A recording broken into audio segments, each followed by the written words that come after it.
આજે અમારા આમ આદમી પાર્ટીના માઇનોરિટી વિંગના પ્રેસિડેન્ટ અમજદભાઈ ખાનની આગેવાનીમાં આજે ગોમતીપુર વોર્ડમાં આજે આમ આદમી પાર્ટીએ કાર્યાલયનું ઉદ્ઘાટન કર્યું છે.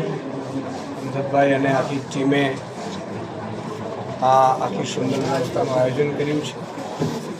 સેંકડો લોકો આજે આમ આદમી પાર્ટીની વિચારધારા સાથે પ્રેરાઈને દરરોજ જોડાઈ રહ્યા છે, હજારો જોડાઈ રહ્યા છે. આમ આદમી પાર્ટી અને એક કાર્યકર્તાઓમાં એક નવો જુસ્સો જોમ જોવા મળી રહ્યું છે. હું અમજદભાઈને આ કાર્યાલય માટે ખૂબ ખૂબ અભિનંદન પાઠવું છું અને સાથે સાથે આગામી સમયમાં અમદાવાદમાં વિવિધ વિસ્તારોમાં પણ આમ આદમી પાર્ટીના કાર્યાલયો લોકો માટે ખોલવામાં આવશે, જનસંપર્ક કાર્યાલયો ખોલવામાં આવશે અને આખા ગુજરાતમાં પણ અત્યારે આમ આદમી પાર્ટી હરણફાળની ગતિએ આગળ વધી રહી છે. કારણ કે સ્વાભાવિક છે કે ભાજપના ભ્રષ્ટાચારથી લોકો ત્રાહિમામ છે.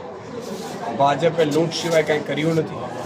ભાજપે રોડ રસ્તાના કામ હોય, ગટર વ્યવસ્થાના કામ હોય, 70 વર્ષ થયા આઝાદીના, એમાં 30 વર્ષથી અહીંયા સરકાર હોવા છતાં ભાજપના રાજમાં આખી દુનિયા ચંદ્રને મંગળ પર જઈ રહી છે. જ્યારે ભાજપ અહીંયા આજે પણ અમદાવાદ જેવા વિસ્તારોમાં, પોશ વિસ્તારોમાં ગટર વ્યવસ્થા સારી નથી રાખી શકતી. 5 વર્ષની ગણતરી કરીએ તો 70,000 કરોડ તો આનું બજેટ અમદાવાદનું, ખાલી શહેરનું.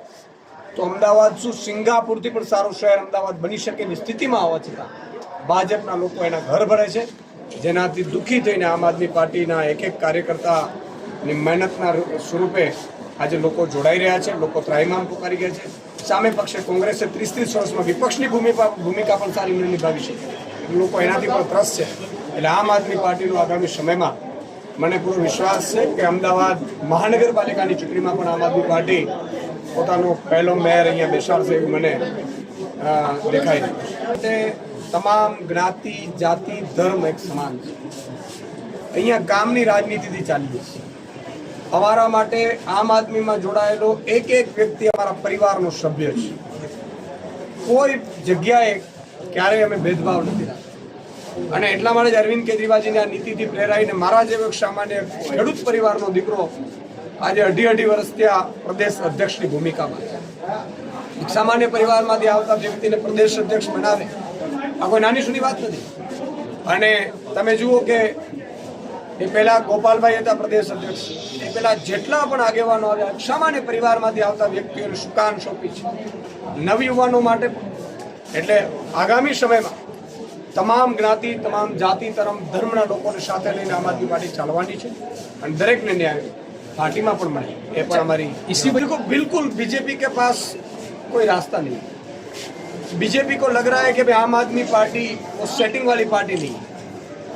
आम आदमी पार्टी और उनके योद्धा सब लड़ायक, हम सब लड़ायक हैं. देखो, और हमें कुछ चाहिए भी नहीं, ना पद के लिए, ना ओहदे के लिए, ना एमएलए के लिए, ना मंत्री के लिए. हमें कुछ नहीं चाहिए. हमें सिर्फ आम आदमी पार्टी की यहाँ कार्यकर्ता की सरकार बननी चाहिए. उस उद्देश्य से जब निकले तो ईडी सीबीआई उनके हथकंडे अपना रहे हैं. वो भाजपा वाले की डराया जाए, दबाया जाए. अब चैत्र वसावा का कोई गुनाह नहीं है.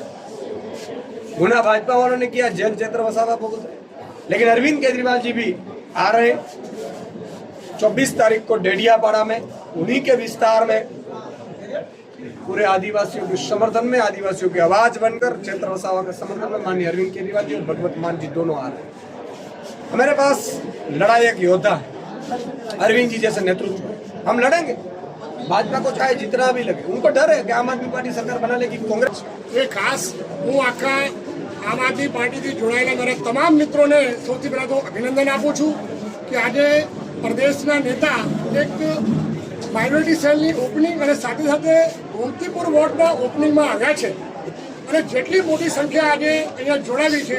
તો આજે હું આપના માધ્યમથી એ મેસેજ આપવા માગું છું અને મારા પ્રમુખ સ્થાનથી જે રીતે ગોપાલભાઈએ એમના વિસ્તારમાં કર્યો હતો 6 મહિના પહેલાંથી એક્ટિવ થઈને, એ જ રીતે ગોમતીપુર વોર્ડમાં પણ અમે લાગી ગયા છીએ અને અમારા પ્રમુખ સાહેબને અમે વિશ્વાસ અપાઈએ છીએ કે આજથી અમે આ કાર્યમાં લાગ્યા છીએ અને આવનારા કોર્પોરેશનની ઇલેક્શનમાં ખૂબ મોટી સંખ્યામાં આમ આદમી પાર્ટીની પેનલો જીતીને આવશે. મુદ્દા તો આપ જોઈ શકો છો કે આજે અમદાવાદની જે સ્થિતિ છે કદાચ મારા કરતા પ્રજાને આપ પૂછો તો એ તમને કહે છે આજે નલ ગટર બસ્તીમાં તો આ ફેલ જ છે જે એમનો મુદ્દો છે જેની અંદર જનરલ બજેટ અને કોર્પોરેટ બજેટ વપરાય છે એમાં તો ફેલ છે. અને એ સિવાય શરમની બાબત છે કે આજે ગુજરાતની અંદર અને ખાસ કરીને અમદાવાદની અંદર જે સ્કૂલો બંધ થઈ રહી છે. આજે આપ જુઓ આ આખા પૂર્વ વિસ્તારમાં કોઈ સ્વિમિંગ પુલ નથી, અહીંયા બાળકોને રમવા માટે કોઈ પ્લે ગ્રાઉન્ડ નથી. તો અમે અમારા મુદ્દા લઈને આવ્યા છીએ. પૂર્વ વિસ્તારની અંદર હું આપના માધ્યમથી વિશ્વાસ અપાવું છું કે આમ આદમી પાર્ટીના કાર્યકર્તા તરીકે અને જો મને આમ આદમી પાર્ટી ઉમેદવાર બનાવે તો આપના માધ્યમથી હું વિશ્વાસ અપાવું છું કે આવનારા 4 જ વર્ષની અંદર, હું 5 વર્ષની વાત નથી કરતો, 4 વર્ષમાં અહીંયા એક એવી હોસ્પિટલ બનશે જેની અંદર કેન્સરથી લઈને હાર્ટ એટેકનું ઓપરેશન થશે. બીજી વસ્તુ એક કોલેજ બનશે જે આજ દિવસ સુધી એક કોલેજ બની નથી. અને ત્રીજું, મારા વિસ્તારને અમારા નાના નાના ભૂલકાઓ માટે, મારા બાળકો માટે, મારા યુવાઓ માટે, ખેલ જગત માટે એક ખેલનું સારામાં સારો મેદાન બનશે. આપને બતાવી દઉં, આજથી 10 વર્ષ પહેલા હું અપક્ષ હતો. હું જ્યારે અપક્ષ થઈને મારા વિસ્તારની અંદર મોટામાં મોટી સ્કૂલ બનાવી શકું, મોટામાં મોટું પાર્ટી પ્લોટ આપી શકું અને હોસ્પિટલ જે સીલ લાગેલી હતી અમદાવાદ મ્યુનિસિપલ કોર્પોરેશનની શારદાબેન હોસ્પિટલ 4 વર્ષથી સીલ હતી, એ સીલ ખોલાવીને ત્યાં આગળ આજે સીટી સ્કેન અને MRI મશીન મુકાઈ છે. તો ક્યાંય ને ક્યાંય અમારા કારણથી છે. હું વિશ્વાસ અપાવું છું કે મારા જેવા અને મારા પણ કરતાં વધારે મજબૂત આમ આદમી પાર્ટી સૈનિક છે અને એના ઉમેદવારો છે. તો હતા કોણ બધા? બધા આમ આદમી હતા. અને એમણે એક મસ્ત ન જાતિ, ન જ્ઞાતિ, ન ધર્મ, ન વ્યક્તિ, પરંતુ કામની રાજનીતિ આગળ વધશે.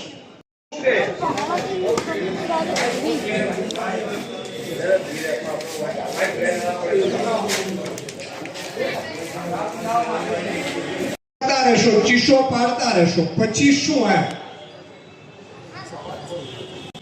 એટલે મેં કીધું સાહેબ અમારું કામ છે પત્રકારનું, તો કે એનાથી પણ એક સ્ટેપ આગળ કેમ ન હોય જવાય? એટલે મેં અને એટલા માટે મેં પાર્ટીની સ્થાપના